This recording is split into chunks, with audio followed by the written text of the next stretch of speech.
Hello mga kababayan, kumusta po kayo? Kasama niyo po ngayon si Ka Eric sa ating video analysis, sa ating video talakayan. Medyo nangingitim-itim po ang mukha ni Ka Eric, dahil galing po tayo sa isla, sa Guimaras Island, the place known to be where the origin of the sweetest sweetest mango of the world is. Yan po ang pride ng Guimaras. Yung kanilang mangga na napakatamis at maunlad po ng produksyon ng mangga sa lugar na ito, world-class quality for export. At doon po tayo galing, kaya po medyo mamula-mula na nangingitim, brownish ang kulay ng balat sa mukha ni Ka Eric dahil nababad po tayo sa dagat. It's a family break, kasama po ang aking mga anak, ang aking asawa, si Langging at ang aking mga apo. Maraming salamat sa inyong patuloy na pagsubaybay. Medyo hindi po regular ang mga schedule ng live stream ni Ka Eric dahil nga po sa nasa holiday or sa family break po tayo at kasama natin ang ating mga minamahal sa buhay. I hope ganon din po kayo mga kababayan sa atin pong mga tradisyon at kultura ay palagi po nating kasama ang mga pamilya natin pag may mga okasyon o may mga pagkakataon na pwede tayong makasama ng ating pamilya. Ayan. Mabuhay po ang kulturang Pilipino na nagpapahalaga sa pagtitipon at pagkakaisa ng mga pamilya, lalo na po sa ganitong uri ng mga holiday breaks. So I hope na intindihan nyo po kung bakit si Ka Eric po ay medyo kulang po ang mga schedule ng ating regular na pagbibigay ng video analysis updates o kaya ng ating live stream. Pero siguro mag-regularize na rin tayo by Monday na hindi na masyadong masikip ang mga family schedule na inaasikaso o hinaharap ni Ka Eric. Ayon. Mga kababayan, puntahan po natin itong isiniwalat ni Senator Marcoleta na kanyang binabanggit na si Senator Lacson. Siyempre, kasama dyan ang kanyang tandem, si Itbulaga Senator Tito Soto, ay nagbabalak na wasakin ang testimonya at pagkatao ni Sergeant Gutesa, isa itong retirado na naging kasapi ng Armed Forces of the Philippines under the Service Branch of Philippine Marines, Philippine Navy. Itong si Sergeant Gutesa po ay dumugtong ang kanyang testimonya sa naging naunang pahayag ni ng mag-asawang Diskaya, yung kanilang joint affidavit na inilabas nila wherein pinangalanan nila ang 17 members ng House of Representatives o mga congressional representatives ng iba't ibang distrito sa maraming bahagi ng Pilipinas na kung saan nakakadil nila yung mga nangihingi ng tongpats o SOP, mga pangungutong, karamihan sa flood control projects. Of course, may iba pa na mga infrastructure projects. At ito ay naka-ledger at naka-logbook. Subalit doon sa 17 na mga members ng House of Representatives, ni isa sa kanila, sabi ni Senator Marcoleta, hindi man lang inimbitahan o pinatawag na dumalo sa Senate Blue Ribbon Committee. Oo nga naman, that is a very logical observation and that is a very clear indication na mayroon po talagang hindi maganda na nilalayon o niluluto itong tandem nila Soto at Lacson at pati siyempre ang pangungonsenti ng mayoriya sa Senado. Kung bakit itong 17 na mga kongresista ay hindi na imbitahan doon sa revelations na yon ng mga Diskaya sapagkat tumutugma ito sa nagiging pahayag ni Sergeant Gutesa na ang mga perang dinideliver kay Saldico papunta din kay Martin Romualdez and even doon sa isang address na nasa gilid ng Malacanang, yung Aguado Residence or yung Aguado Street, ay nanggagaling ito sa mga koleksyon sa mga kontraktor at mga kongresista na nagbibigay ng partida hinggil po sa mga maanomaliyang proyekto ng gobyerno na ninanakaw at dinodurubo, kinukulimbat at dinadambong na mga tauhan nila Marcos at Romualdez sa pangunguna ni Saldico. But of course, the plunder and the massive corruption do not stop at the doorstep of Saldico only. Ito po ay umaabot papunta kina Romualdez and of course kina Marcos, to the point na itinuro nga ni Undersecretary Bernardo ng DPWH na may cut-out person o may cut-out individual itong si Executive Secretary Bersamin sa katauhan ni Yusek Olaybar na nakatalaga sa Department of Education na kumuha ng mahigit 2 billion pesos na flood control projects. Ang Executive Secretary ni Marcos. So, malinaw na ito po ay isang sistematikong organisado na pagpapatupad ng malawakang pandarambong, pandurubo at pangungulimbat sa kaban ng bayan. Subalit, hindi po nais ito na mahalungkat at maipundar ang mga ebidensyang ito sa anumang investigation body, be it sa ICI o yung tinatawag na in the Investigation Commission on Infrastructure or Independent Commission on Infrastructure, the so-called ICI or investigative body, or even sa Senate Blue Ribbon Committee. Hindi po nila nilalayo na ipagdugtong at pagtagni-tagniin at pagtagpuin po ang mga pahayag at ang mga sirkumstansya at mga revelations na nailabas po ng mag-asawang Diskaya na isa sa pinakamalaking contractors ng mga flood control na ginamit nila Marcos, Romualdez at pati nila Saldico.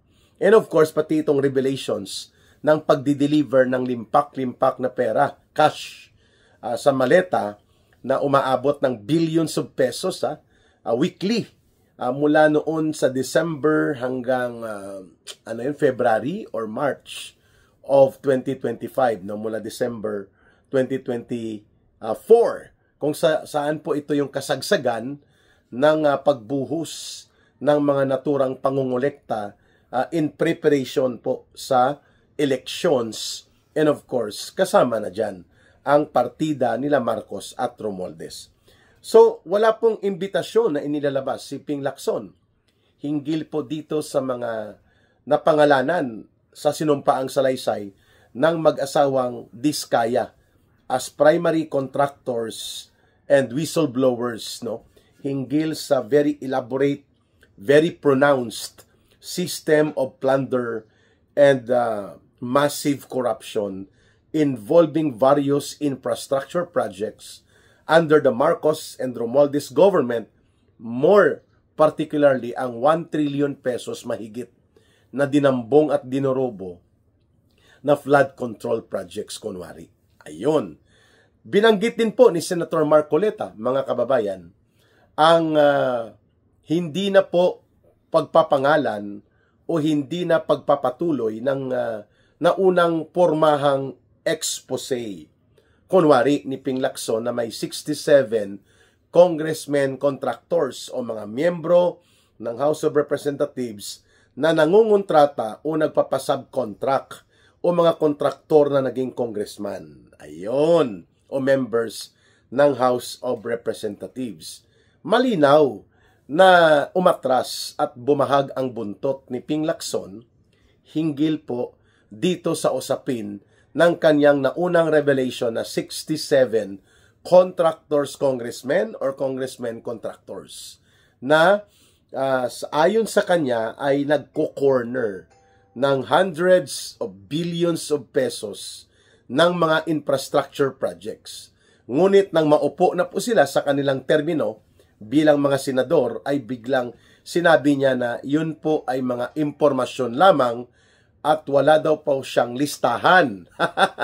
Nagpalusot at bumahag ang buntot ni Ping Lacson sapagkat kinausap sila nila Marcos at Romualdez, very obvious, no? Kaya po tumutugma naman ito sa nagiging pagbubunyag ngayon ni Senator Marcoleta na itong plano nila Lacson sa pag-resume kung matutuloy ang resumption ng Senate Blue Ribbon Committee investigation schedules na magsisimula sa November 14, mga kababayan, ang plano nila ay wasakin at durugin ang testimonya ni Sergeant Gutesa. In fact, may pinapalabas na pong statement si Ping Lacson na bata-bata at kontrolado. Kunwari, ayon sa kanya, ay ito ay nagpapakita daw na si Sergeant Gutesa ay isang trained or coached witness. Pag sinabi pong coached witness, ibig sabihin po tinuruan, tinraining, at binigyan ng script, no? Parang kagaya ng ginagawa allegedly ni Senator Hontiveros na ibinunyag nila alias Rene na nagko-coach ng witnesses. But I would rather believe the other side, no? Kung ang pag-uusapan po ay track record at history, wala naman yatang ganong kasaysayan o ganong gawain o mga modus operandi itong si Senator Marcoleta para magsagawa ng panlilinlang at panloloko sa mga witnesses na dinala o dinadala niya sa anumang committee hearings ng Kongreso, be it sa lower house of representatives, doon sa House of Tambaluslos, o kaya sa Senado. Kaya nakita po natin na tatlong bagay kaagad ang gustong establish ni Ping Lacson dito sa kanyang mga nauna ng pahayag, no? Before pa mag-resume ang Senate Blue Ribbon Committee. Number 1 ay kanyang i-pollute o kanyang palalabasin na masamang testigo si Gutesa at hindi ito kapanipaniwala. At dahil dyan, ito ay tinuruan o posibleng binayaran o tinraining para magsagawa ng kasinungalingan. Yan pong line of attack ni Ping Lacson laban kay Gutesa. Ang kanyang proof na si Gutesa ay nagdoktor daw o gumawa-gawa lang ng kanyang notaryo publiko, ng abogado na nagtanggi o itinakwil ang kanyang signature o record of notarial service provided to Sergeant Gutesa. Yan pong unang attack niya, no? Number 2, palalabasin niya na si Senator Marcoleta at si dating Congressman Mike Defensor ang mga operators behind kay Sergeant Gutesa upang ito ay gamitin sa pag-destabilize sa gobyerno. Kaya ginagamit ang Senate Blue Ribbon Committee para magkaroon ng kasinungalingan at plataforma ng panguudyok sa public opinion. Yan pong line of attack niya na ginagamit ni Senator Marcoleta at ni Congressman Mike Defensor itong si Sergeant Gutesa at tinuturuan para mag-udyok ng tao na umalsa o umalma at kumilos laban sa gobyerno. At number 3, palalabasin ni Ping Lacson ito at nila Tito Soto na si Sergeant Gutesa ay binayaran. Ibig sabihin po, ito ay pinupunduhan upang magsagawa ng special operations attack laban sa gobyerno ni Marcos, kay Romualdez at iba pa. So, lahat ng yan ay doon patungo po. Ang ibinubunyag ngayon ni Ping Lacson, no, ahead of the resumption of the Senate Blue Ribbon Committee on November 14, na si Sergeant Gutesa ay binayaran, ginagamit ng dalawang mga politiko upang atakihin ang gobyerno at hindi kapanipaniwala ang kanyang mga pinagsasabi. Unahin po natin na durugin itong baluktot na mga pananaw na inilalako ni Ping Lacson at nila Tito Soto upang ito ay magkaroon ng psychological effect of a mind conditioning for making the people doubt, pagdududahan ng taong bayan, ang pagkatao at mga sasabihing inihayag o ano pa mang ihahayag pa ni Sergeant Gutesa. Una, sa panahon po na nagkaroon ng problema ang notarial services, mas mangingibabaw po ang direct testimonial under oath na ginawa ng isang individual o ng isang tao.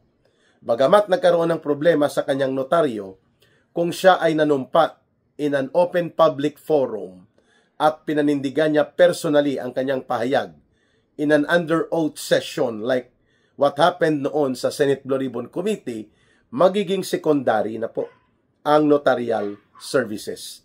Sapagkat direkta na po mismo na nanumpa at naninindigan sa kanyang sinasabi at nilalaman ng kanyang mga pahayag. Ang naturang individual o naturang personalidad. So, ang notaryo ay magiging hindi na po ganun kabigat ang kailangan kasi hindi naman yon court proceeding and there was an oath administered on him na totoo ang kanyang sinasabi, therefore makakatayo po yon as personal na kanyang sinumpaan na pahayag with the weight of an affidavit or sworn statement regardless kung ang notaryo ay may problema o wala. Klaro. Ngayon dito sa notaryo, malinaw po na nagpanotaryo si Gutesa. At itong notarial office na to ay mayroon po yung notarial number and registry. So kung si Gutesa ay nagdoktor o nagkaroon ng manipulasyon sa kanyang notaryo, saan niya kinuha ang dry seal ng abogada ng pangalan ay Espera? Saan niya kinuha ang Registry of Roles doon sa nakatalaga na ibinigay ng Korte Suprema? Sapagkat hindi niya mapuproduce yun ng kanyang dodoktorin. So pwede po talagang ma-check na ang Registry of Roles at ang Notarial Registry ni Gutesa doon sa kanyang sinumpaang salaysay ay tumutugma sa kung ano ang nakatalaga na Notarial Rules and Registry kay Atty. Espera. Kasi hindi makukuha ni Gutesa nang pipikiin niya lang sa rekto or ipoproduce niya ng parang ninakaw niya. Lalo na yung dry seal, yung ginagamit na selyo para pagpapakita na authentic po ang ginawang notaryo o yung dokumento ay dumaan sa isang abogado. May notarial or may dry seal po yan ng abogado. Ayun. So doon pa lang magdududa ka na ang pagtatanggi na ito ni Atty. Espera at ng kanyang Notarial Law Office hinggil sa notarial services nila kay Gutesa ay talagang sinadya na gawin ito para pamasamain at gawing sinungaling si Gutesa.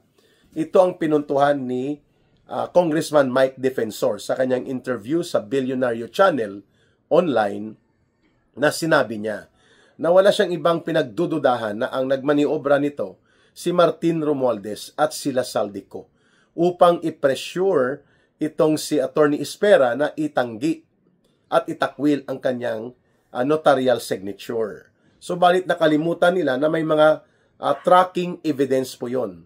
Yung notarial rolls and registry sa Supreme Court at yung dry seal. Paano napunta kay Gutesa yun? Ninakaw niya? That is highly impossible.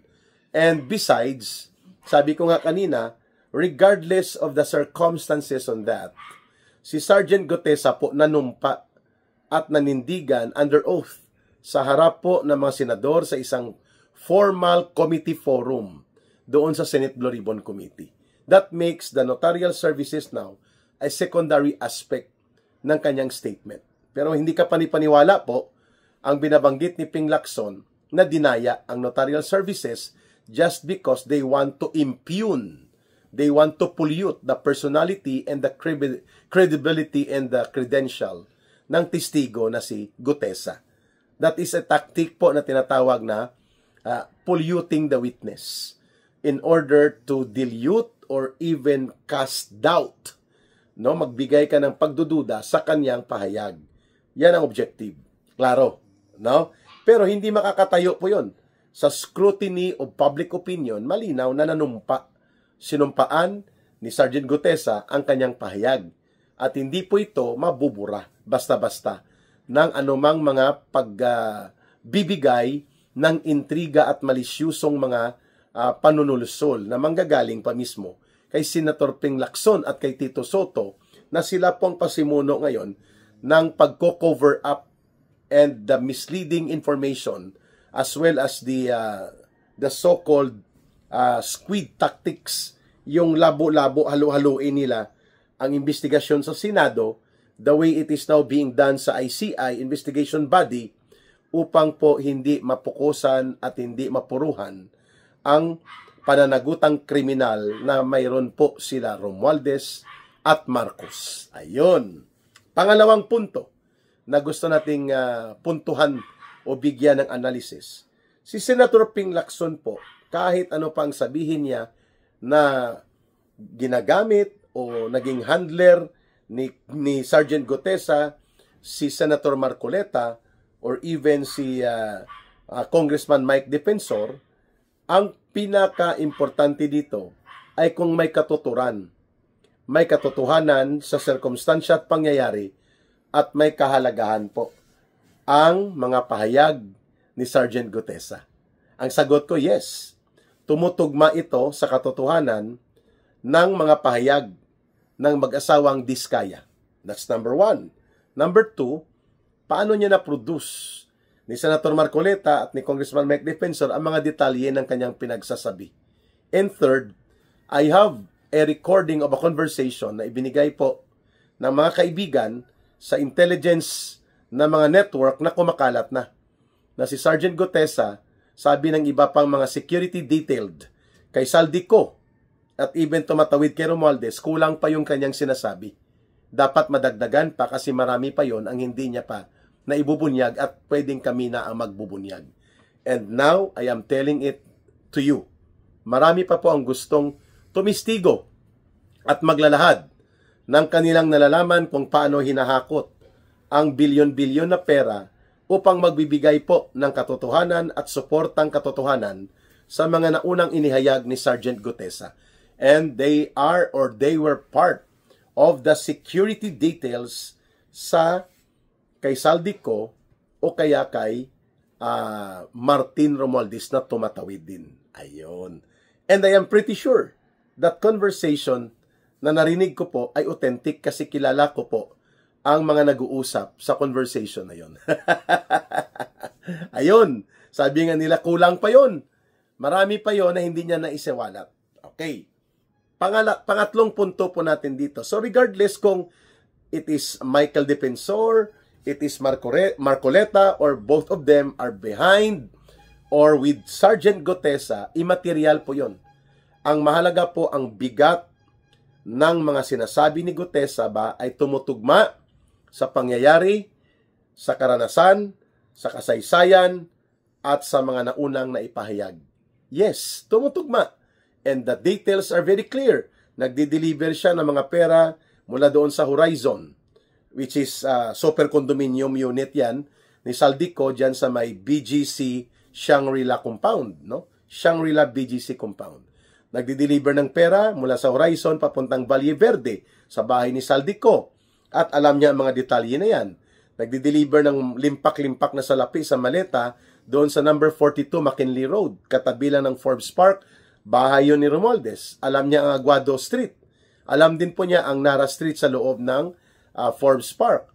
So, Sergeant Gutesa, by the test of logical human experience, tumutugma ang kanyang karanasan at kanyang pahayag sa ganoon din pong pahayag ng mga revelations ng naunang dalawang whistleblowers at mga dating kontraktor na hawak ni Romualdez at nila Marcos at nila Saldico na nag-reveal na sila ay ginamit para daanan ng bilyon-bilyon na mga pera upang durubuhin, nakawin at dambungin nila Marcos, Romualdez at nila Saldico at iba pa.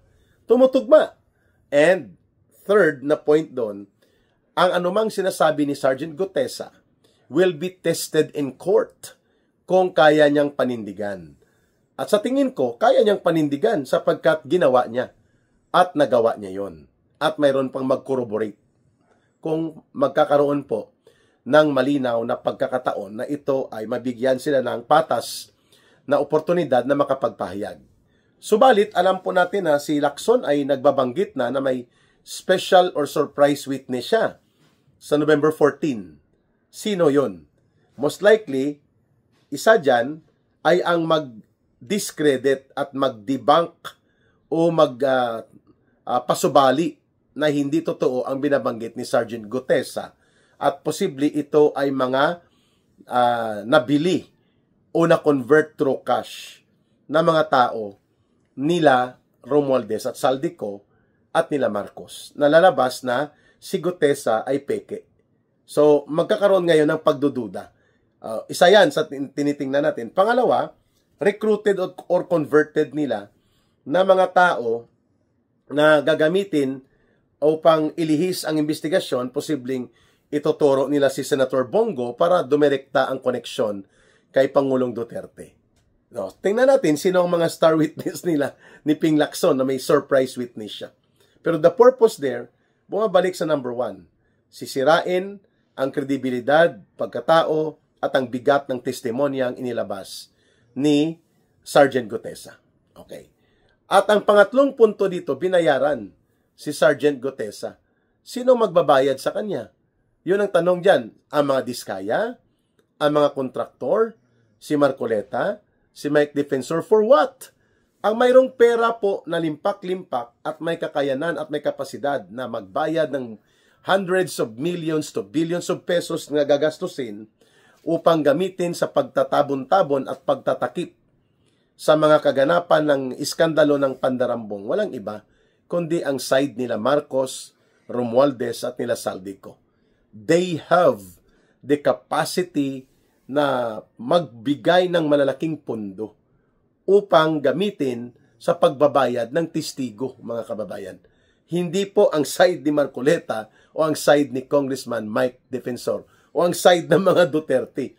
If that is to be the extended version of that kind of illogical and very distorted concept na gustong ilako ni Lacson at ni Soto na binayaran, pinunduhan si Gutesa. Nino?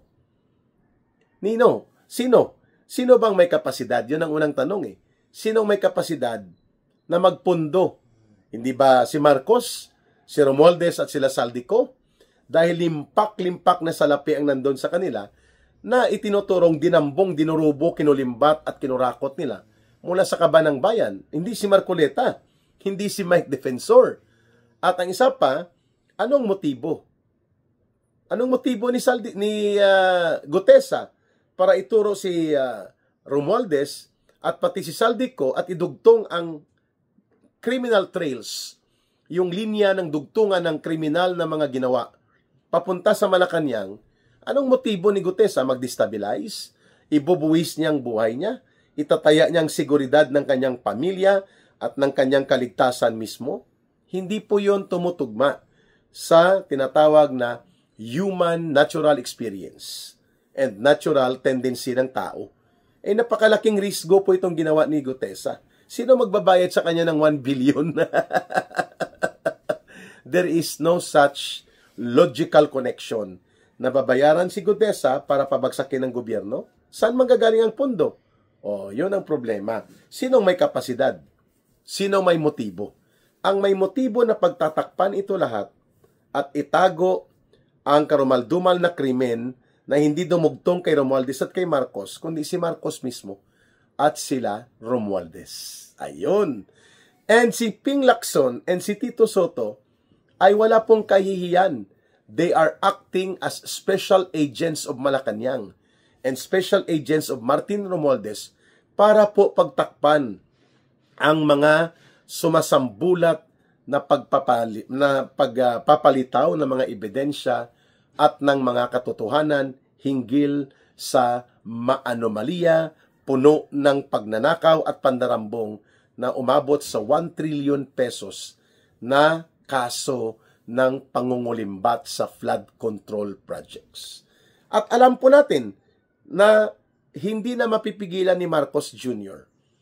More than 4,000 flood control projects in 2023 and 2024 budget ang ginamit nila Marcos at siya ang nagpalabas, nagpapundo at nagpa-implement na nanggaling sa unprogrammed appropriation and only the President can release or approve the release of the fund. Si Marcos ang nagpirma upon recommending approval ng kanyang DBM Secretary na si Pangandaman.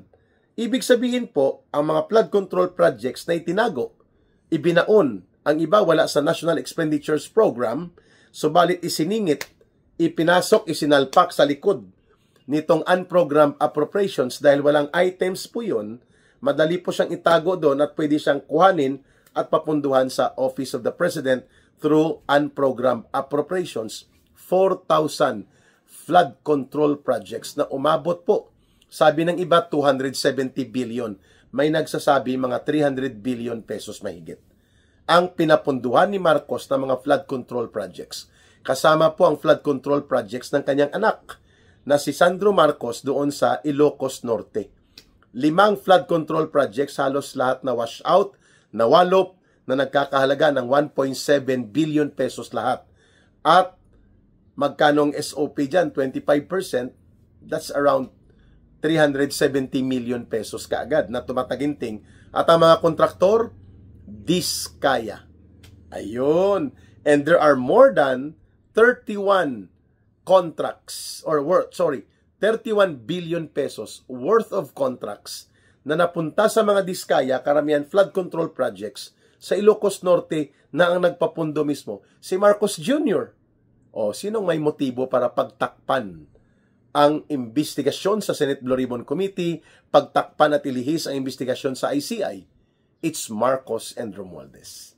Na sila na po ngayon ang dinudugtungan ng tinatawag na the criminal trails of the massive corruption and systematic plunder of government fund and people's money. Mga kababayan, magbabalik po ang ating video analysis at video talakayan with Ka Eric. Bantayan po ninyo, 1 in the morning and 1 in the afternoon, para po magkaroon tayo ng kaliwanagan at nang sa ganon ay mapatibay at mapalakas ang pagkakaisa ng mamamayang Pilipino. Don't forget, mayroon din po tayong live stream. Abangan nyo lang po, basta walang conflict of schedule, alas 9:15 ng gabi, Philippine Standard Time. Ayun. Maraming salamat sa inyong pagsubaybay at pagtangkilik sa Ka Eric Celis YouTube channel at sa atin din pong Ka Eric Jeff Celis Facebook account. At ganon din po sa inyong pagsuporta at patuloy na pagbibigay ng kahit kukunting mga suporta out of your sincerity and voluntary and heartfelt motivation sa inyong mismong puso na tinutulungan nyo po ang ating Bangon Sambayanan People's Movement. Ang line of support po natin, 0916-308-7710. Uulitin ko po ha, 0916-308-7710. Yan din po ay GCash line. At the same time, yan na rin po ang line of support through kay Langging, kay Rohilda Celis para sa ating advocacy na Bangon Sambayanan People's Movement. Mahalin natin ang bansang Pilipinas. Walang ibang magmamahal nito kundi tayo ring mga Pilipino. Para sa Diyos at sa Pilipinas nating mahal, may God bless everyone and may Allah will be with you. To those who are Muslim brothers and sisters. Bye for now.